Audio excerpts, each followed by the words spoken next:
같은 재생의학이라고 하더라도 의료기관마다 줄기세포의 배양 방법은 제각각이며 완전히 다릅니다. 그 결과로 줄기세포의 강도와 생존율이 달라져 치료 효과에도 큰 차이가 나타납니다.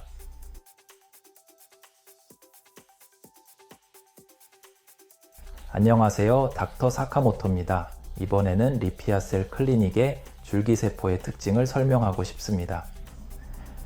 사실 의료기관마다 줄기세포의 강도와 특성이 전혀 다르다는 거죠. 예를 들어 음식점에서 같은 재료로 요리를 만들었다고 해도 가게마다 맛이 다릅니다. 특히 비밀의 양념이나 불 조절, 조미료가 바뀌기 때문에 완성된 요리의 맛도 센서 판별이죠. 그럼 리페어셀 클리닉의 줄기세포는 다른 의료기관과 어떻게 다른지 설명하고 싶습니다. 배양한 줄기세포는 냉동하지 않고 살아있는 상태로 투여하는 국내 대부분의 의료, 치료기관에서는 줄기세포를 배양한 후 한 번 냉동 보관하여 사용할 때 해동하여 투여됩니다. 냉동 및 해동 과정에서 대부분의 줄기세포가 죽거나 약해진다는 것을 확인할 수 있습니다. 즉 생존율이 낮아집니다. 생존율은 몸에 들어가기 직전에 얼마나 많은 줄기세포가 살아있는지의 비율을 말합니다. 예를 들어 배양한 100개의 줄기세포가 몸에 들어가기 직전에 40개만 살아있다면 생존율은 40%가 됩니다. 냉동 보관한 줄기세포의 생존율은 약 40, 50%로 알려져 있습니다. 리페어셀 클리닉에서는 냉동하지 않고 살아있는 상태로 투여하기 때문에 생존율은 평균 97%가 됩니다. 냉동 보관의 줄기세포의 경우 비록 생존율이 높다고 하더라도 해동 후 생존한 줄기세포는 약해져서 어떻게든 살아있는 세포의 상태가 많아져서 활동률이 낮아집니다. 여기에서 나오는 활동률은 같은 생존 줄기세포라도 활력이 달라지기 때문에 이 정도를 나타내는 것이 활동률입니다. 예를 들어 같은 생존율이라도 살아있는 세포가 약하다면 활동률은 낮아집니다. 반대로 활기차고 건강한 세포가 많다면 활동률은 높아집니다. 줄기세포는 생물이기 때문에 건강하지 않으면 확실히 조직을 재생시켜주지 않습니다. 이것은 전과목과의 법칙과 매우 유사합니다. 전과목과의 법칙은 생물의 세포나 기관의 반응이 일정한 값 이하의 자극에는 전혀 반응하지 않으며 그 이상에서는 자극값과 관계없이 항상 최대의 반응을 보인다는 것입니다. 활동률이 낮은 약한 세포에서는 조직의 재생이 되지 않습니다. 일정한 활동률 이상이 되면 조직의 재생이 가능해집니다. 활동률이 낮은 약화된 세포가 많아도 조직의 재생은 기대한 만큼 기대할 수 없다는 것이죠. 리페어셀 클리닉에서는 줄기세포의 투여가 2회일지라도 3회일지라도 그럼에도 불구하고 각각의 경우에 줄기세포를 배양합니다. 사망한 아이는 단 한 번으로 충분합니다. 대부분의 국내 의료기관에서는 한 번의 배양으로 3회분을 동시에 배양하고 냉동 보관합니다. 투여할 때마다 해동하고 진행하는 방식으로 투여를 진행합니다.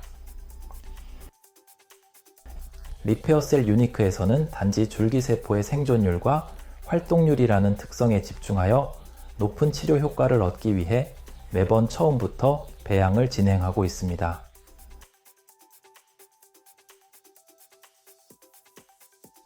그리고 냉동 보관 시 화학 물질을 사용하여 냉동을 진행하기 때문에 해동 후 투여하면 화학 물질이 체내로 들어가게 됩니다. 리페어셀 클리닉에서도 동일한 원리로 작동합니다. 자신의 세포와 자신의 혈액 이외의 화학 물질을 사용하지 않는 것에 집착이 있습니다. 줄기세포 배양에는 자신의 혈액을 사용합니다. 줄기세포를 배양할 때는 반드시 혈액이 필요합니다.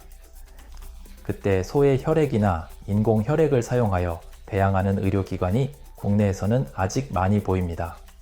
소의 혈액을 사용한다는 것은 의외일 수 있지만 그 이유로는 간세포가 증식하기 쉽기 때문입니다. 간세포의 배양에는 높은 기술이 필요합니다. 그래서 자신의 혈액이 아닌 소의 혈액이나 인공 혈액으로 배양하면 잘 번식해 줍니다. 그러나 완성된 줄기세포는 약해집니다. 반대로 자신의 혈액으로 배양하려면 상당한 기술이 필요하지만 완성된 줄기세포는 강한 생명력을 가지고 있습니다. 그리고 알레르기나 공룡병과 같은 걱정은 없습니다. 리피어셀 클리닉은 자신의 혈액을 사용하여 강한 줄기세포를 배양하는 것에 집착합니다. 우리의 지방 안에는 독자적으로 배양되는 줄기세포가 존재합니다. 이 지방에서 어떻게 줄기세포를 추출할까요? 국내 대부분의 세포 가공실에서는 지방을 분해 효소라는 약물로 줄기세포를 추출합니다. 이 방법에서는 줄기세포가 쉽게 손상되고 또한 약물을 사용하는 것으로 알레르기 문제도 발생할 수 있습니다. 그러나 리피어셀 클리닉에서는 독자적인 시트를 개발하여 세포를 손상시키지 않고 강한 줄기세포를 증가시킬 수 있게 되었습니다. 최대 2억 개의 줄기세포를 투여할 수 있는 줄기세포는 많이 투여하는 것이 효과가 높아집니다. 관절 연골 재생에서는 투여하는 줄기세포의 수가 많을수록 재생되는 연골의 양이 많아집니다. 이렇게 관절 내에 카메라를 넣은 비포 애프터에서는 분명히 줄기세포의 수가 많을수록 연골이 많이 재생되고 있으며 이것은 논문에서도 명확하게 증명되었습니다. 뇌졸중이나 당뇨병, 간 재생의학에서 국내에서는 5천만 개에서 1억 개의 줄기세포 점적 투여가 일반적이며 리페어셀 클리닉에서는 한 번에 2억 개의 줄기세포를 투여할 수 있습니다. 능력이 되어 그만큼 높은 치료 효과가 기대됩니다. 1억 개의 줄기세포 이식으로는 치료할 수 없는 기능 회복도 한 번에 2억 개의 줄기세포를 이식함으로써 기능 회복 가능성도 높아진다는 것입니다. 이 네 가지 특징 외에도 하나 더 있습니다. 큰 재생의학의 진보가 보였습니다. 그것은 새로운 차세대 재생의학입니다. 리피아셀 클리닉은 2023년 12월에 세계에서 선도적으로 국내에서 처음으로 보건복지부로부터 승인을 받았습니다.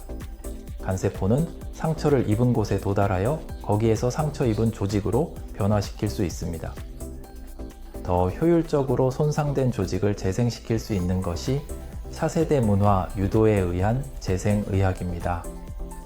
이를 통해 기존의 줄기세포 치료보다 관절 연골을 더 많이 재생시킬 수 있게 되었고 반월판 손상이나 골뿌리에 대해서도 높은 치료 효과가 나타나게 되었습니다. 이 다음 세대의 재생의학이라고도 불리는 문화, 유도에 대한 자세한 내용은 여기 동영상에서 자세히 설명하고 있으니 꼭 확인해 주세요.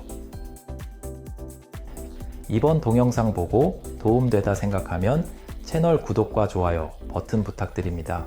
채널 구독하면 벨 아이콘 나타나므로 알림으로 설정하면 동영상 올라오면 알림 옵니다. 이번에는 리페어셀 클리닉의 간세포의 특징에 대해 이야기를 드렸습니다. 감사합니다.